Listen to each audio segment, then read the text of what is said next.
on, folks? It is Geeked Out right here on DefTal Radio. I'm your man JQ. That's Chandler. You. And that's not free. This is Megan Fisher, aka Lil Rouge on the gram. Hi guys. It's Lucky Rouge. Lucky Rouge, sorry. Did I say little? Yeah. Okay. Well, Boom. I think we got this really simple. It's Beauty and the Beast. Okay. Yeah. What does that make me? Beauty and the Beast. You know. So. I'm the cup. Yeah. I'll be the cup. Or the, what's his name? Chip is the cup. Chip's the cup, and then who's the guy with the candelabra? Gaston. Is it Gaston? No, that's the. I don't remember. I don't remember. I'm not a. Disney people are gonna hate me. I know Disney people are gonna hate us right now. Like Jeremy, who's usually here. Jeremy's a huge Disney fan. He's like, you should know this by now. Anyways. Yeah, he'd be sitting back there with this phone going, let me get the answer, let me get the answer. So. All right, we got a great show for you guys today. Welcome. Yep. Megan is here for, I don't know how long you're going to be here. You can be here all day. We'll see how long she puts up with us. I know. We're going to see how long she puts up with us. But actually, my understanding is, bear in mind that she is a working lady, and you were like on the set for something like at the wee hours of the morning. Yeah. So we need to make sure we have coffee ready for her later on, because otherwise she's just kind of boom, passed out. This is when we need our intern Adam to be here. Adam, get coffee. I'm not that extra. No. It's all good. It's all good. So tell us a little bit about yourself. So I'm from Kentucky. Mm-hmm. And I am an actress, and I've been trying to work my way up in the business. I started doing jobs in Atlanta, and I moved here, I guess, full-time in October.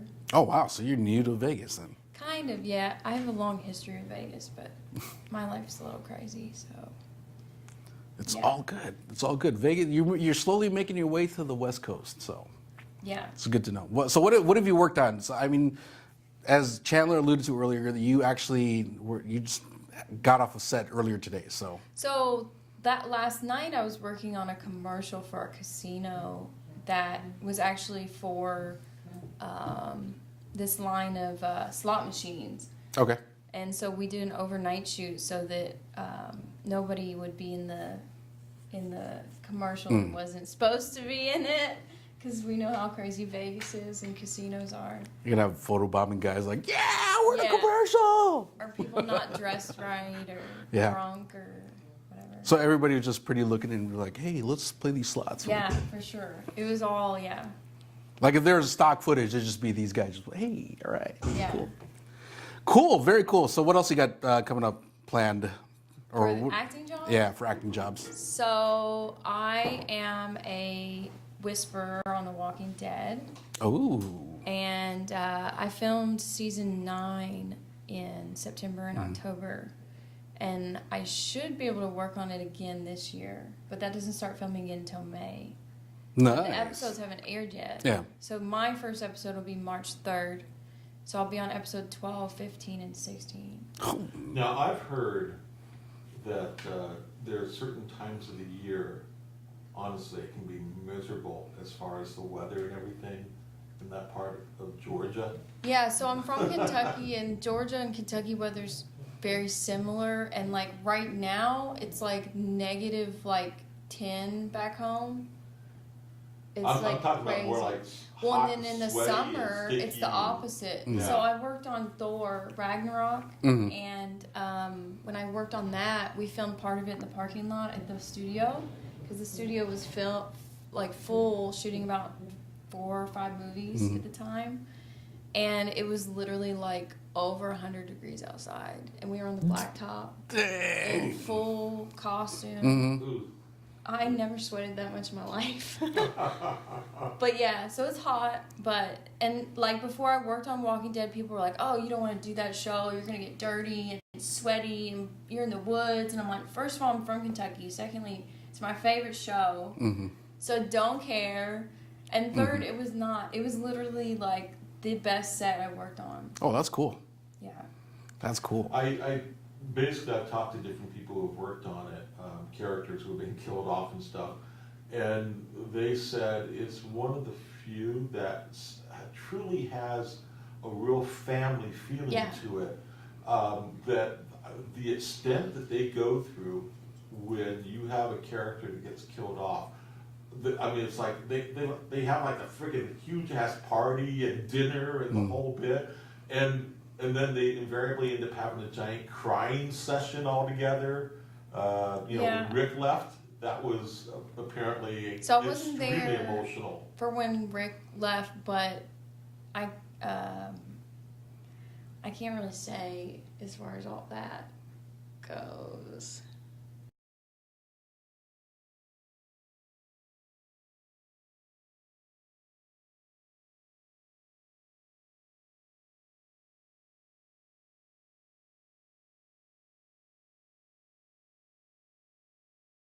I gotta admit, I haven't watched since like season 5, so. Well, the show like honestly goes up and down and up and down, and so I was kind of the same way. Like I just battled through it, but now it's,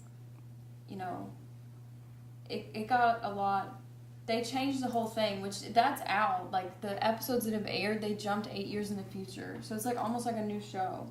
Nice. Yeah. Well, that's weird because it's almost. I guess the question is, did they break away from what was in the original story?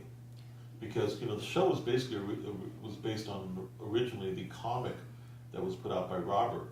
Yeah. And it was interesting, at least from the fan side of it, we were looking at it as to, okay, let's see. Here it is. They had the first season was the first story arc, and then basically as seasons were going, we're watching the story progressing, and then obviously they've made some changes. And what I've had a chance to talk to Robert several times, and Robert said, well, the great thing about the show is it gave me a chance to, as kind of the way he put it was right the wrong, is that make the change in the show that he would have liked to have done in the book, but it was too late because once it was out in the book, it's out. Yeah. And so he was able to make some adjustments, make some changes in the show that he wasn't able to do in the book. But with you talking about what you're saying about the 8-year jump, they hadn't even done that, as far as I know, in the book yet. Yeah, the show is mixed up, and they've done a lot of things differently. There were things that were in the comics that were like a logistical nightmare, like Rick losing his arm was going to be impossible for them to CGI that because he lost it pretty far up, and he would just like, how are you going to do that? It's not, Merle, they had a whole thing that went down to the end. Yeah. And then the other thing was Sheba the tiger, and when he was writing the comic, he actually was like, oh, let's see how they do this, And they did Sheba for so long, and it just got to a point where I heard that they just didn't want to do the CGI anymore. Well, I can imagine, because number one, you're looking at the cost. Yeah. And number two, do you take a show that's based on what it is and suddenly turn it into a huge special effect? Yes, it has the visual special effects in the sense of the on-set visuals, but to turn it into a CGI visual effect, do you really want to do that to that show? So I can understand them being reluctant to want to go in that direction. Yeah. Well, and also, like, they mixed everything up, too. Like, the Whispers were in the comic book a long time ago, and we're just now on the show. So basically, the timing of everything is not staying in conjunction with how it was in the books. And, I think that's going to be interesting how it plays out with the fans and how the fans react to that, because you have some fans that are going to be hardcore about why are they breaking away from the way it was in the book, and then you're going to have other fans that are they're not going to care because, number one, they never read the book. Well, I have most of the comics, and I've read most of the comics, but Kirkman actually gave me the what's the books called where they have the comics all put together? Trade paperbacks? No, it's like they call them Companion? Yeah. So yeah, I he think gave they have like me 3 companions. So at this he gave point. me those. Yeah. But anyway, so like I was aware of a lot of the stuff, but one of the things I was not, that threw me off was when I was filming, were doing the 8-year time jump, and I was like, what the hell is going on? Like, I'm obsessed with the show, and I didn't know. And then which we already know is already aired, so that's not a spoiler. But some people were like, oh, they've jumped 8 years in the future, and I'm like, who is this, and who is this, and who is this? And these are not people in the comics. Yeah. So, yeah, I get it, being on both sides of it. Yeah, and again, when you're dealing with the comic crowd, and I know we've talked about this in regards to some of the movies, how when you have the movie coming out, it's a lot of you have the fans that are talking about, okay, let's see how close they stay to the source material, versus them taking, as we would say, liberties with the material and kind of going off in their own direction. So well, and they changed. There was some, whether people say it's true or not, there was some drama with some of the actors. So they killed off some characters that were supposed to be on the show now. And then Rick, left and is doing a movie now for the comp. So I'm like, I don't know. I'll have to see what happens. Well, it's like anything else. Unfortunately, you have, in the acting world, while you get onto a show and it becomes a popular show, and I think a perfect example of this is Big Bang Theory. Yeah. Oh my God, no one expected that show to take off the way it did. And then these actors, by the time it came down to it, the actor who plays Sheldon, he was the one that actually created the situation where they decided to call it quits, because he says, I'm not going to do this anymore. He turned down a $50 million paycheck. $50 million! It's like, you gotta be kidding me. But he obviously wanted, to him, it's like, okay, I've already got lots of money, but what I don't have is, I don't have the ability to go and do other projects that I want to do. Yeah. And I get that. I understand how you get to a point where you're almost pigeonholed, that no one will even consider you for a role other than the one you've been playing, and that you as a person, you as an actor, with your craft, you want to grow, and you want to be able to expand and move into other areas, and you can't when you're being pigeonholed into a specific role. Well, I get that you don't want to be that character forever, but at the same time, I feel like some of these people, they wouldn't be who they are without that character. So, chill, Absolutely. It's a give and take. I mean, I think you can say that about all the actors on Big Bang Theory, is that they wouldn't be who they were if it wasn't for that show. And the fans too. And I think sometimes they get mad about some of the crazy fans, and I'm like, I get it. You talking about the actors getting mad? Yeah. Okay. And I get it, but the fans are the reason this exists. Well, it's interesting because in the comic book industry, it's interesting when you have these creators that go to comic book shows, and sometimes you have this struggle that takes place between fan and creators. The fans have the expectation that the creators are there for them and should do whatever the fans want, which means, the fan wants this wonderful sketch. And the creator's like, wait a second, number one, it takes me a long time to do a sketch like that. Number two, I have more than just you that is here to see me.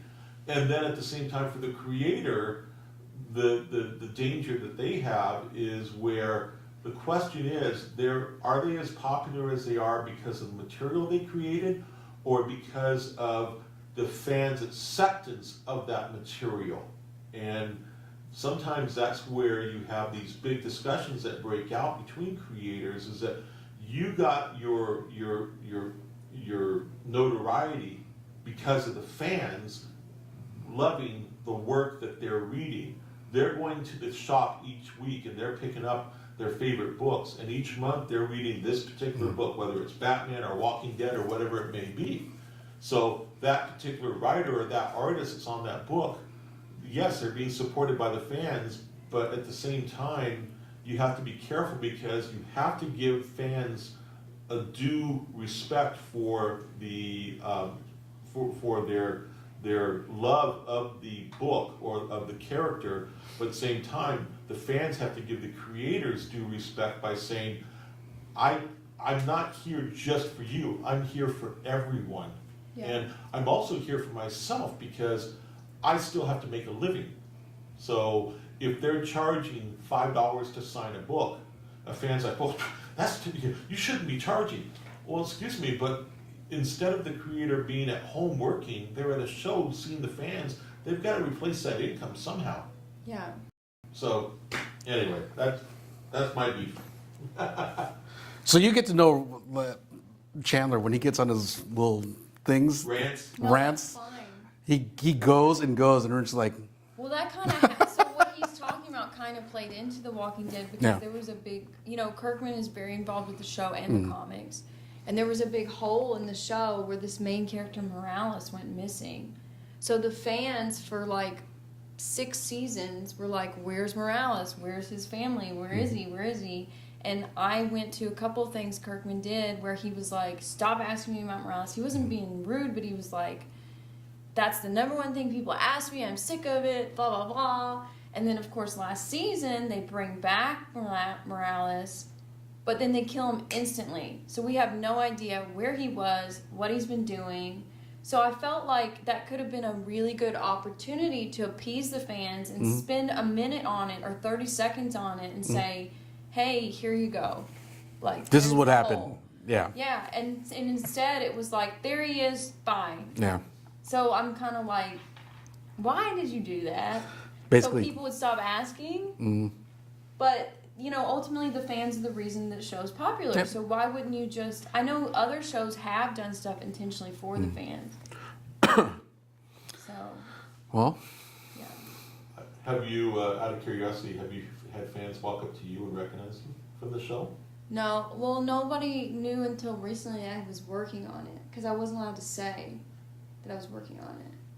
But obviously you see yourself on the show because number one, you'd know when to look for yourself because you know what scenes you're in and everything. Yeah, so. but we're you just have to wait a few more weeks and then. Okay, fair enough. But yeah, people do that to me a lot. Make sure I spot it. No, you will, but I'll explain it after March 3rd. So we gotta wait. But, is what she's saying. Yeah, but people do that to me all the time because I double on TV shows and movies. So I'm like either my hair is cut exactly like a certain actress and I'm their exact same size or whatever. So that happens a lot where people are like, "You look so familiar," Well, you were commenting earlier before we started the show that you were doubling for a particular. Well, I was on call for it. Okay. Yeah. You were on call for a particular character in the Marvel universe. Yeah. And I'm not going to say who, but that's now. Was it just out of curiosity? Was it from the stunt side? Could you, without exposing who that character is, so it's can you kind of give a little information as to what that job entails? So it's there's a couple of different reasons they would production would have a double. One is if the actor is a child under 18. Mm-hmm. So I was the full-time double on the Originals TV show for Hope Michelson because my actress was 17. So that meant I would step in anytime they ran out of time with her. I was also her stand-in. And then I would do a lot of stuff like laying the floor and like stuff they didn't want her doing because she was a minor. And there's like SAG regulations for that. And then another reason they would have a double is for an A-list actor that's already working on another production, which would be like with Marvel. So they pay those actors a huge amount of money to be in those movies, but when it comes time for them to do the reshoots or the add-on scenes, that's the point in which there might be a couple of days here and there where they're like, "Oh my gosh, we cannot get this person here, we have to get a double." And that's when they would use somebody like me. And we're talking about like what, shots from the back side where they don't necessarily see your face, or? Well, okay, so I'll give you a Marvel secret. So on the Originals, for example, I was a full double and I was considered a 3/4 double, so I was so much like my actress I could turn my head on camera and you couldn't tell the difference because we looked that much alike. They just didn't shoot me dead on. Marvel normally would not shoot me like this, or whoever the double is for the different characters. But when I was shooting Thor, and I was on the Rainbow Bridge with Heimdall, that was not Heimdall. That was a double. Okay. So they used their budget to superimpose Iris's face on the double. So if you go back and watch that big scene, the guy is not the same skin tone as Iris. So his arms are more of like a red skin tone. So you'll notice it now. See, now I'm going to have to go watch. You got to go back. Here you go. Fans, you're going to have to go back and watch this now. But normally, like, productions don't do that. Marvel has the budget to do it, so they can do it flawlessly unless you're there. But, yeah. Oh, cool. And then the other reason you would have a double is if your actor, which thank God I haven't had to deal with this, but I've had friends that have had to deal with this, is if your actor's a diva and they won't do their insert scenes. And that happens. And I have friends that have had to deal with that. Wait a minute, they won't do their what scenes? Insert scenes. Okay. So an insert scene, for people that don't know, is when you're, especially like a TV shows, when it happens a lot, and you're filming, and let's say they're filming episode 5, but they're editing episode 1, and they're like, crap, I need a shot of me handing you this phone. That's an insert scene. So a lot of times they use doubles for that if the actor's like, I'm not doing my insert scene. And that doesn't really happen unless the actor's too busy. I've done insert scenes for people, but it was because they were too busy. But I have friends that are doubles that have done it because their actor's like, I'm not doing that. Wow. Yeah. Wow, drama. And nobody would ever know. Oh, yeah. Double my salary and do the insert scene. Yeah, I'm like, yo, what? Like, just make do me it. believe. All of it, you know? Yeah. Oh, man. Okay. Well, with that being said, in the interest of time, we got to move along. So let's do this. When we get back, top 3 topics of the day, and we're going to close out the show. We'll be back right after these messages.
We are back right here on Geeked Out on DefTal Radio. It is time for our top 3 topics of the day.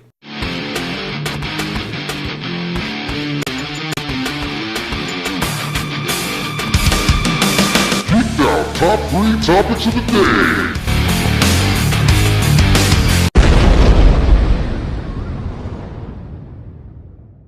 All right. Topic number 1. Have you used the DC Comics DC Universe app? And if so, what do you think of the content? Well, I'll start this one off. Which app? No, So you- I say that because I've been using the DC app for like the last 10 years, and it was their, the first app that they had. I don't think apps was a thing in like 10 years ago, was it? Well, you know what I mean. Okay, anyways, go ahead. You know, remember, I'm from the dinosaur age, okay? You know, so, but the point is that, yeah, I'm using the DC apps for years. And, yeah, you told me about it, and I downloaded it, and I looked at it, and I thought, okay, this is really interesting. You know, the fact that it has the TV shows, it has information there about the movies, and obviously the comics and everything else. Yeah. So I think it's going to be, you know, I look forward to being able to play with it more and see how it's going to interact. I'll be curious to see how much it helps me with what I was using one of the apps for originally, and that was information that I use at conventions.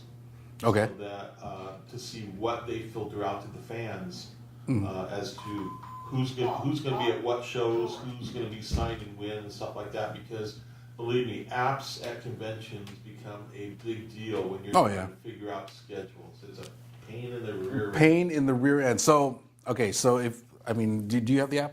I don't. And You don't. I should. You think I do social media for people, so you would think I'd have it.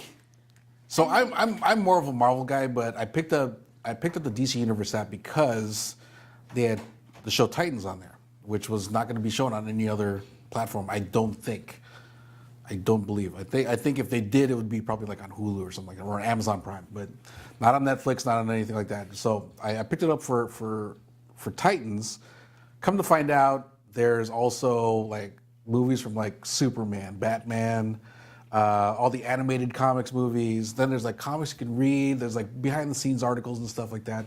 And actually, why don't I just pull that up here so we can see? This sounds like something I need. So I know, right? It's like. Well, I can give you a little bit of information that I'm pretty sure I'm going to find on the app, only because I believe it came from the same source, but it's in reference to the new Batman movie with the director is Matt Reeves, I think it is. Matt Reeves, and talking about how the new Batman movie that they're working on is going to be more of a detective style movie. Okay. Getting into that versus what they've done over the last 10 years. So, like I said, I think it's probably gonna be the same source of information. What's that? With Batfleck.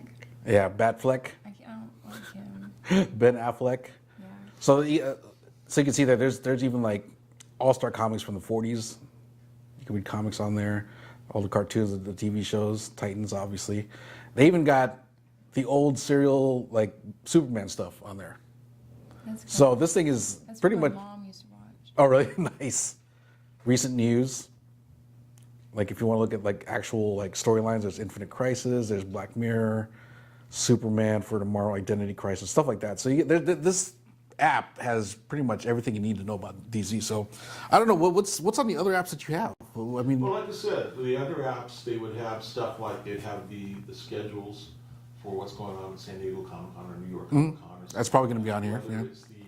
Whether it's the panel schedules, whether it's the signing schedules, who's going to be appearing, and it would be not just the comic book creators, but also the actors that they'd be bringing out, whether it's Jason Momoa or Ben Affleck or Gale or what was that?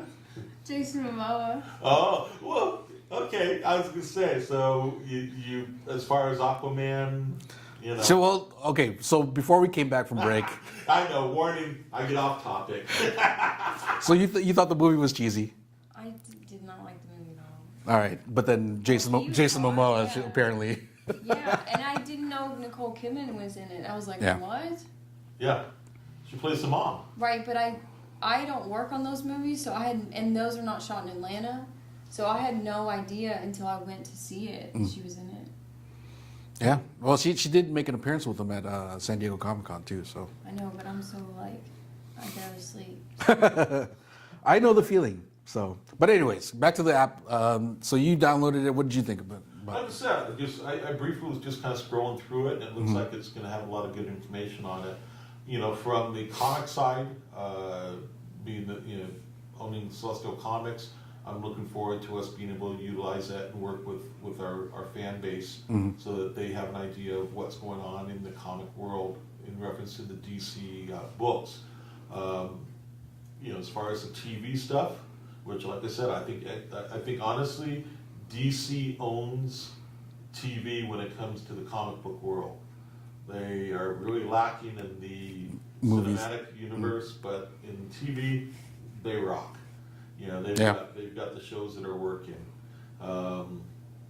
You know, Marvel's the other way around. They own the cinematic world. Their TV shows, though, are, especially being that you have Disney doing what they're doing with Netflix, and that's a whole other conversation for another time.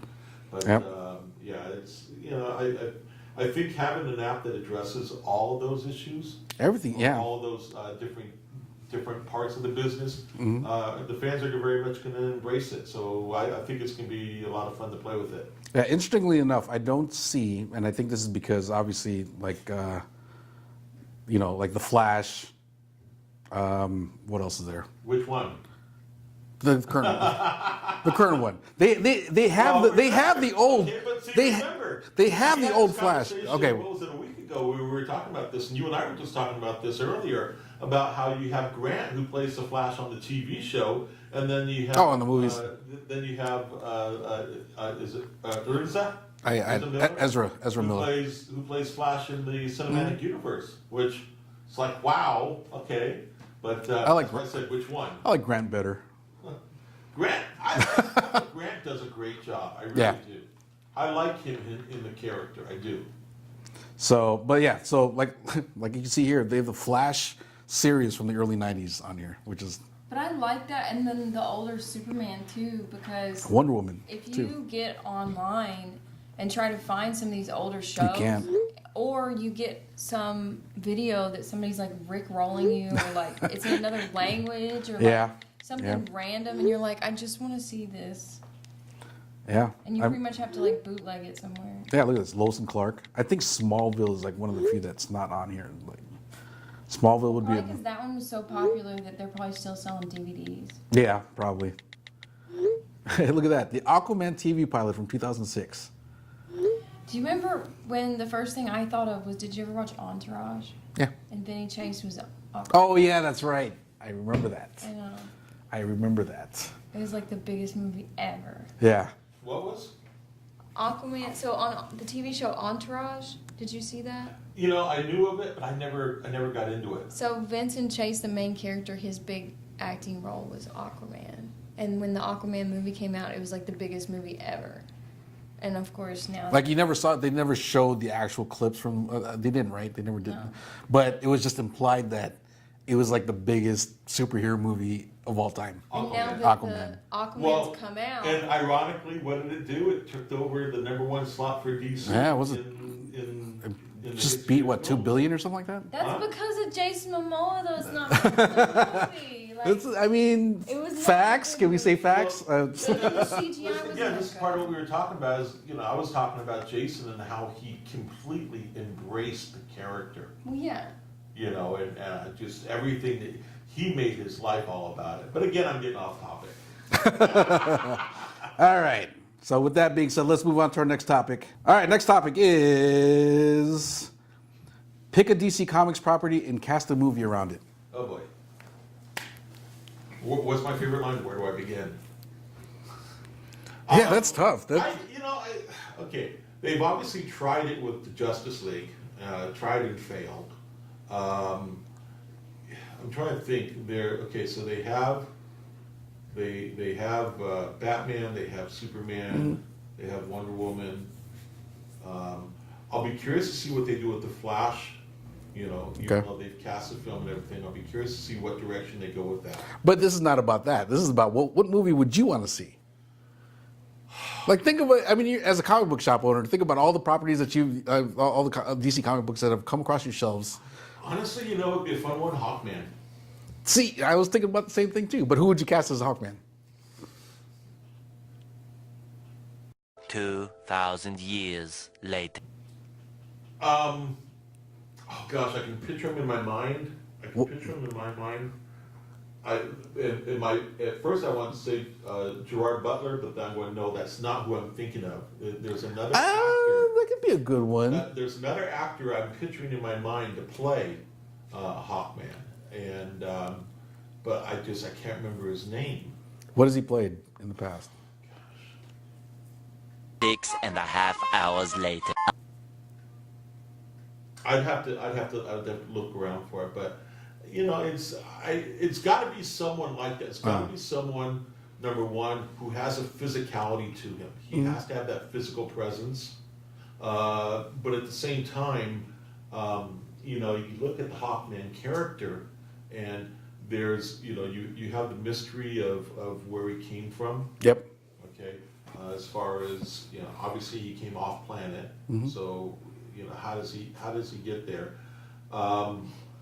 As far as casting, I think one of the things I would do is I'd try to stay with unknowns and let the unknowns take the characters and embrace them and work with them, because we've seen that happen to a certain degree with Marvel, and it seems to be working for them.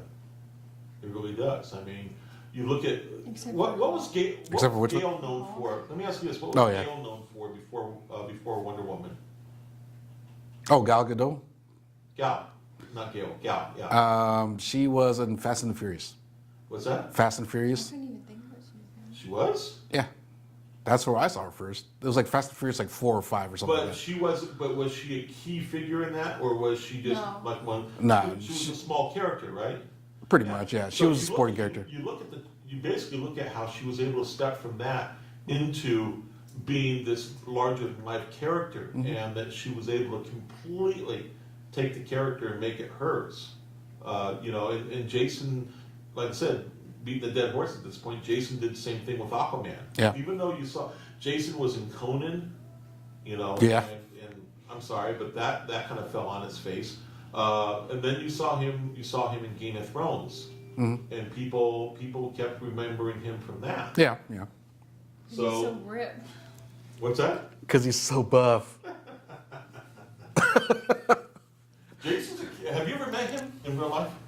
Oh, he's a character. Yeah, I know. He is a character. Oh my! So what you're saying is that you're going to introduce her to Jason next time. I will. Yeah, I'm not afraid to talk to him. I'm sure he's gonna dwarf me though. He's because he's a He's big. so big. I'm so little. But that might work to your advantage. Yeah. Okay. Jason, yeah, he's a fun guy. But okay, so like I said, So Hawkman. I would go with Hawkman. With some unknown actor that you can't remember who his name was, what his name is. Yeah, like I said, and as soon as I see him, I'll go, oh, that's the guy. That's funny because that's my answer too. No, I'm just kidding. I'm kidding. No, actually, I was gonna go with Hawkman too. And when you said I couldn't think of the actor, but when you said Gerard Butler, I thought that was perfect. I think because that style. Well, because I think Hawkman as a character in the comics, he's a really gritty, like serious character, and I think Gerard would fit that bill perfectly. And then as like who would I cast around him? Probably like honestly I don't know. I would bring back just for the fan's sake his wife from 300. Who's his wife from 300? What was that actress's name? Jeez. Do you remember? Now you got me going. It's right. But I would have her as Hawkwoman, and then go from there. She plays Siri in Game of Thrones. Okay. Siri? Like Apple Siri? Hold on.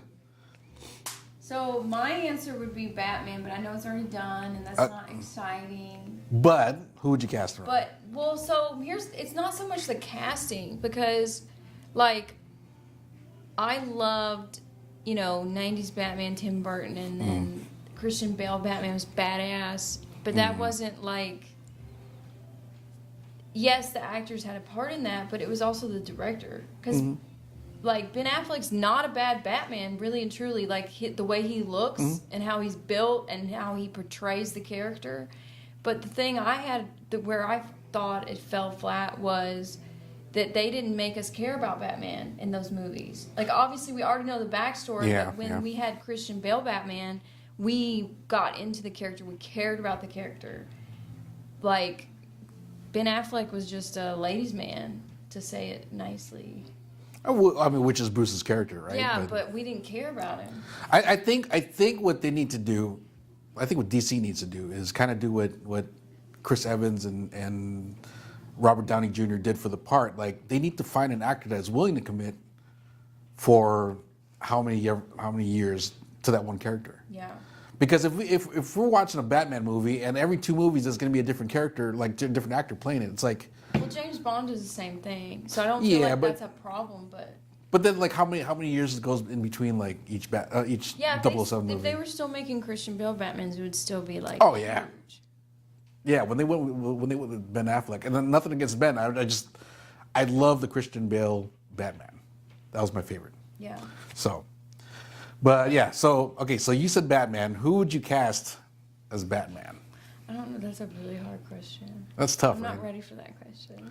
But you would And redo. I love Batman. You would redo Batman.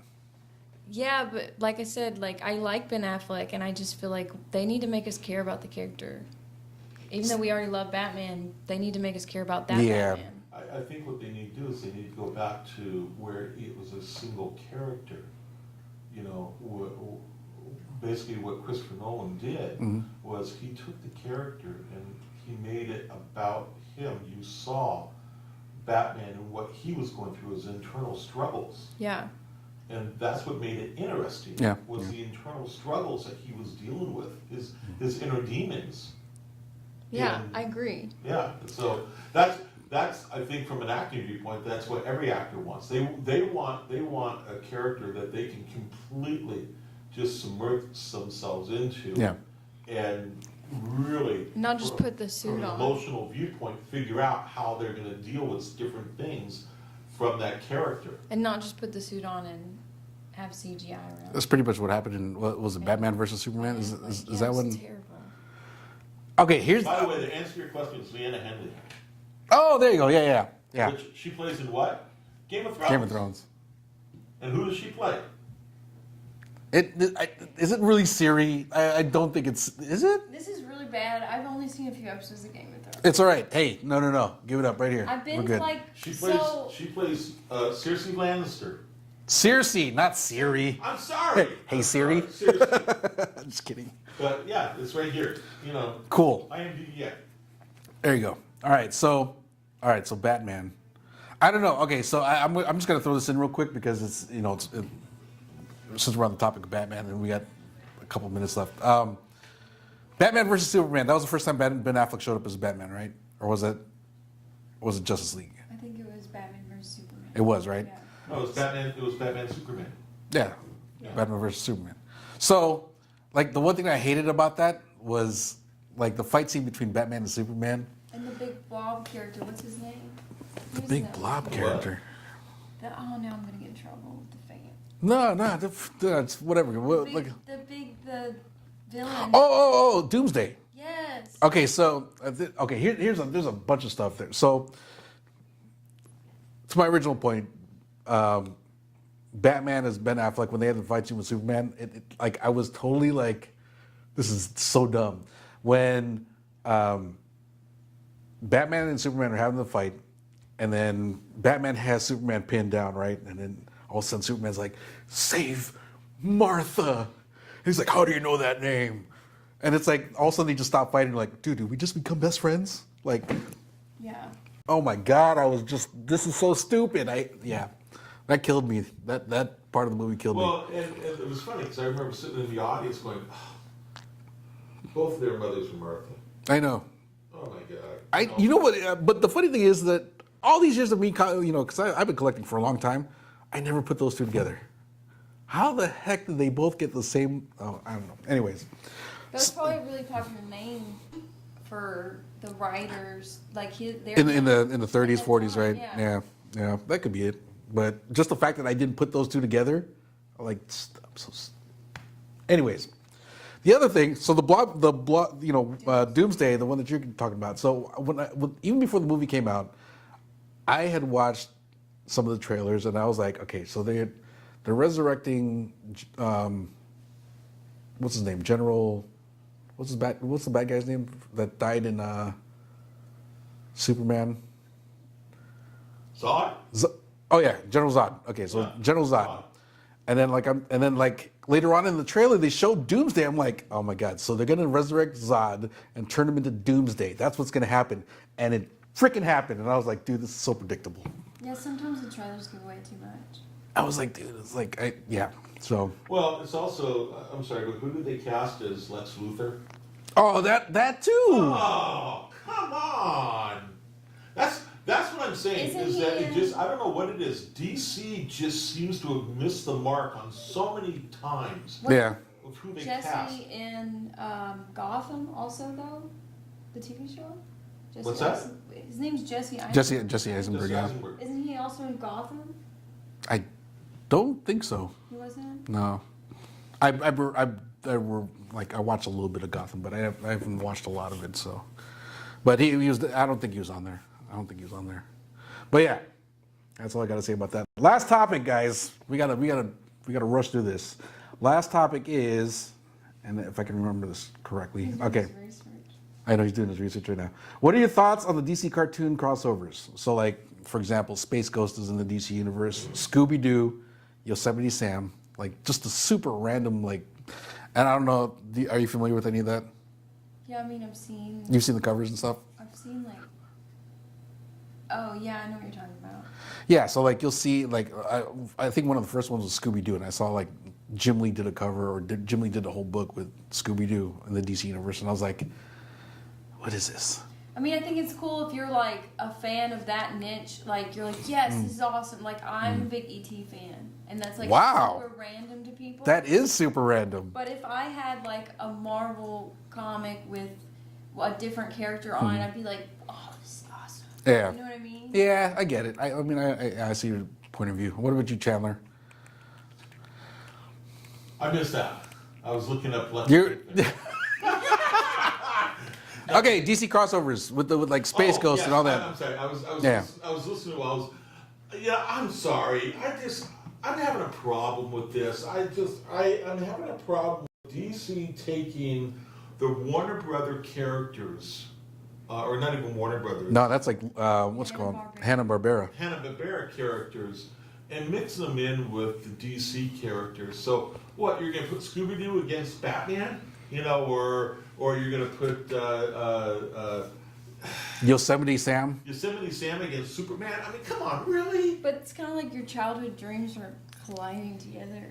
I don't know, but I don't know if I want to see As that. a child, I never mixed those What I said two. was that some of the characters, like the niche characters that I'm a fan of, like I'm a big fan of E.T., right? If they put him on a Batman comic, I'd be like, yes, what is this? This is awesome. Because I get to see my favorite put who? thing. Like E.T., for example. E.T. E.T., yeah. Phone home. Yeah. E.T. So my E.T. point is phone home. I'm if gonna you're take on Batman. a big Scooby-Doo fan, you're gonna love that. But you have to be a big fan of But that. what you're saying is that it just really has to hit that niche. Yeah. I guess part of it also is that it also comes from, to a certain degree, generation. Is that you're from a totally different generation as I am, and so I grew up with the old-fashioned comics. Yeah, you want like the continuity and nothing, no new characters coming in and disrupting your universe, and I get all that. But I'm saying, as far as a novelty comic goes, yeah, if it's like my favorite, like if Walking Dead, they had a Batman Walking Dead comic, I'd be like, this is awesome, just for that one comic. It doesn't have to be a series. Chandler. I see like Constantine and Walking Dead. I can see that. You know what I mean? Shut up, Jeff. I see you back there laughing. It's like, you're such a hater. Oh man. Oh, let me just for an example, let me just pull up But Yosemite like Sam. Scooby-Doo going against some of these people is like, it's not even the same. Hey, plot. but yeah, I mean, I think what tripped me out though was that they made Shaggy look like a straight up hipster. Well, yeah, but he is. He's the epitome of a hipster. I know, right? Jonah Hex and Yosemite Sam special, drawn by oh God, what's his name? Mark Teixeira. I actually saw him do some pages from this, but you can see there. I mean, Jonah Hex, he's from the Wild West, and then Yosemite Sam. It makes sense. The cover looks pretty gnarly, though. It doesn't look like goofy, like you. Yeah, right. Like, look at that. Yeah, it looks pretty. And then you got what's his name? Who's the rooster again? Foghorn Leghorn. Oh, That's Sorry. you can't even tell except I guess you can on the face. It's just interesting. Like, what They kind made of? him buff. He's not like his character. Oh. Okay, so the story is that Yosemite Sam strikes it rich, and everybody's trying to get after his riches because he found mine and all that good stuff. So he hires Jonah Hex to protect him. That's the story. I think it's cool if it's like a one comic thing. Yeah, no, I get I'm it. buying it. Yeah, I think if it's a one comic, like I bought the Space Ghost one. You put ET in one of those. Done deal. All right, DC Comics, Space Ghost. He can't handle it. He can't handle it. See, like, okay, so this isn't bad. This is just a straight up comic. That It's like it's not even looks really good. it's not even a crossover. But I mean, you watched Space Ghost growing up. Yeah, it doesn't look like that, but that looks good. Yeah, I did, and like I said, I just don't see mixing space. Okay, well, look at this one. It's a comic book. I mean, it's under the DC imprint, but No, I get them having their own comic books. I'm talking about when you put when them together. yeah. No, it would be like too much. I like that they're sticking with the more classic characters or like the 70s characters at least. Yeah. It'd be too much if they had like Rick and Morty on DC or something stupid, which people Yeah. would buy, but that's way too much. You know? Wacky Raceland. I think that's the same as the Wacky Racers. Do you remember that, Chandler? Wacky Wasteland. Yeah, I think it's the same. Oh, hold on. No, I don't know. This is like a never-ending hole of like things they could do, though. You know what I mean? Yeah. I don't know. Like I'm coming up with ideas just sitting here thinking about it. Scooby Apocalypse. How about that? Apocalypse, as in from Marvel. No. It's just Apocalypse. Look at Shaggy. He looks like a straight. He looks like a mountain man. He's got the beard and the curly mustache, and dude, this is so You funny. can't even see her face. All you see is that. Oh, I know. Her chest. Like, where did the big, super huge gun come from? Yeah. It's crazy stuff. But yeah, so I guess that's it. I mean, I guess we're kind of in consensus that it's not our cup of tea unless it's our cup of tea. I think it's cool if I'm into it. If you're into it, yeah, Like I exactly. said, I'm older than dirt, and it just doesn't jive for me. So- Yeah. I get the novelty aspect. I get it. If you want to do it for a one-time shot, okay, maybe. But to sit there and think about having it as an ongoing, come on, really? You know, I love how much he hates this. I'm just Scooby-Doo and hey, Batman, ooh. We need to bring You in know? some of these comics just to I know. We just put it on the table here, Chandler. We got some for scoot you. them closer. That's probably the most ridiculous one possible. What? I'll be getting out the I holy gotta hold waters. on. I gotta see it because I know it's not. There's a bunch. There's a bunch of them. And hold on, DC crossover. Who? Hanna-Barbera. There you go.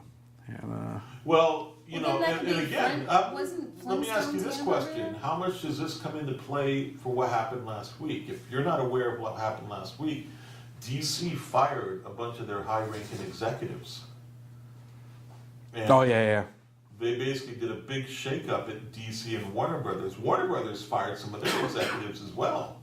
And what they basically came back saying is that we need to take the company back to the way it used to be.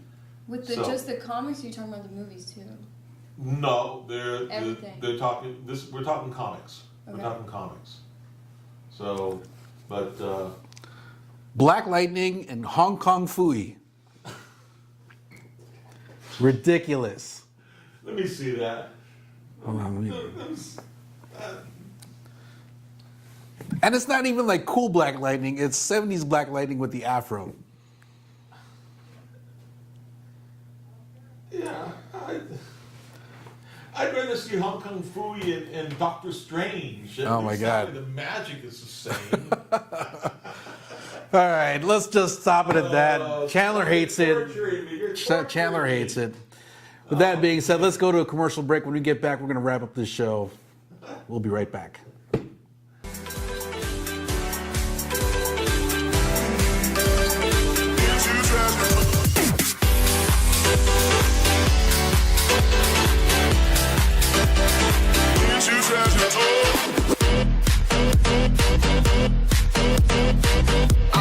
Can I be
Geeked Out on DefTal Radio. It's been a great show, and I just want to go ahead and end it with this. Yesterday, I got some news about, and you guys know this if you guys watch the channel regularly. I am a comic book creator, and I have my book, Koala Soldier of the People. And yesterday, I got a text from a buddy saying, hey, man, this guy from Pixar stole your idea. So I'm like, first instinct was like, dude, we need to find this guy. We need to tell him what's up. We need to, he's got to stop. Like, this is not cool. Like, whatever. So I had a bunch of my friends just go on, and I was gonna send Chandler, knock on his door, but I had all my friends on social media back me up, and like they were just tagging the dude and like commenting on his post, like, man, you're not the first. My friend did it first, and blah blah. And I was like, dude, this is awesome. But it sucks at the same time because as a creator, I hate having my talent stifled. I don't want and being that this creator is also Filipino American, I didn't want somebody else, I didn't want our people to be held down. It's weird. It's the crab mentality, as they call it. So I talked to him privately, and I was like, hey, listen, what can we do together? Or what can we do to bring both our brands up and not have to do anything? Like, what can we do to resolve this? Because if we're gonna just keep on going back and forth, it's gonna be never ending. So, long story short, we both got together and we said, hey, listen, let's do this. When your book comes out, which is called Neighborhood Legend, which is it's probably gonna be coming out later this year, which is also gonna be part of a Pixar anthology. When that comes out, him and I are going to get together and we're going to do a crossover, and I don't know what's going to happen, but when we get to that point, we'll figure it out. But shout out to Bobby Rubio. He is the artist for Neighborhood Legend. He works for Pixar, and he's also responsible for doing a short for Pixar with the first Filipino-American story, I guess you could say. So shout out to you, Bobby Rubio. If you guys want to follow him, he's on Instagram at Bobby Rubio, BOBBYRUBIO. And The Art of Bobby Rubio on Facebook. And I guess that's it for me. You guys have anything else to add? Wow, really, Chandler? Of all the people that have nothing to say. Kids address. Nah. Take care of the matter. Oh, jeez. It's been fixed. It's been fixed. I gotta, No, you know what? You're going to see something like this happening all the time. When you have creative minds going at it, and everyone's going to draw from different sources. Yeah. You're going to see a lot of similarities in characters from one place to another. So especially when you're looking at social media being the way it is today, this doesn't surprise me. And so I think the fact that you two were able to kind of sit down and have a meeting of the minds and bring something together where it's a win-win situation for both of you. That's the best thing to do. Yeah. So I applaud you for that. Bravo. And I look forward to seeing where your character goes from here. So. I'm looking forward to it too. I need to get back to work. All right, and what about you, Megan? Your first time here on the show. What'd you think?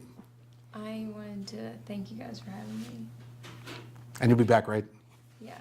All right, cool. A little less sluggish next time. Yeah, I mean, we'll get it. If I'm not on set doing I'm something. going to make sure we put a little bit of 5 hour in her. Sit there. I know. That little Energizer bunny going inside of her. Yeah. I know. Because when I've been around him, yeah, I talk a lot. Talking's what it's all about. That it just shows up. If we weren't talking, you know how boring this would be. So. I mean, we've had our moments, but it's a fun show regardless. All right. Hopefully next week we're gonna have the comedian back free. Yeah. So Hopefully. It's gonna get crowded. Oh, I know. We can even do this. We should do this that 70s show. When they're sitting around the table and they have the camera going just. Oh, yeah. We should do it like that, but we're not smoking anything. Oh man. Even though it's legal, babe. Even though it's legal, we're not smoking anything. Yeah. We can drink. No, I'm just high on life, baby. Yes, that's what's I'm up. doing it the old-fashioned way. Yep. With that being said, that is it for our show, folks. Thanks for tuning in. Don't forget, if you like what you see, hit the subscribe button. And thank you again, Megan. Else. Megan Fisher, aka Lucky Rouge, Yep. on the gram. Hit her up, follow her. I'm going to follow her in a bit when we get off the show. So that's it. Thank you for tuning in. We are out. Peace.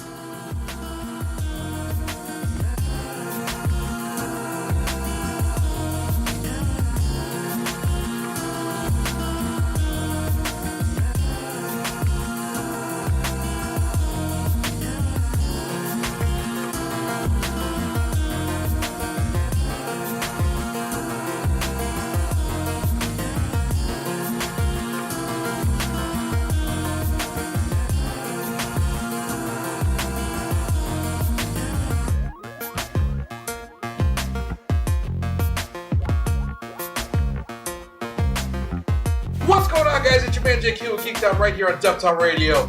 If you want to get more content from us, better make sure to hit that subscribe button. Don't know this.